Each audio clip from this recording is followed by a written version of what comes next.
ಗುರು ಪೂರ್ಣಿಮಾ ಅಂದ್ರೆ ನಮಗೆ ವಿದ್ಯೆ ಕಲಿಸಿದ ಗುರುಗಳಿಗೆ ಗೌರವ ಸಲ್ಲಿಸುವ ದಿನ. ಗುರು ಪೂರ್ಣಿಮೆಯನ್ನು ಆಚರಿಸುವಾಗ ನಮಗೆಲ್ಲ ಗುರುಗಳನ್ನು ನಾವು ವಿನಯದಿಂದ ನೆನಪಿಸಿಕೊಳ್ಬೇಕು.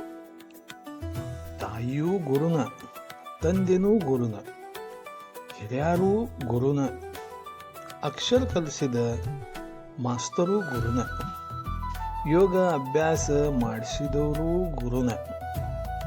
ಎಲ್ಲ ಗುರುಗಳಿಗೆ ಇವತ್ತು ಒಂದು ಗೌರವಪೂರ್ವಕ ಪ್ರಣಾಮ ಸಲ್ಲಿಸೋಣ. ಗುರು ಪೂರ್ಣಿಮೆ ಅಂದ್ರೆ ಕೇವಲ ಹಬ್ಬ ಅಲ್ಲ, ಅದು ನಮ್ಮ ಜೀವನದ ಜ್ಞಾನದ ದಾರಿಗೆ ದೀಪ ಹಚ್ಚುವ ದಿನ.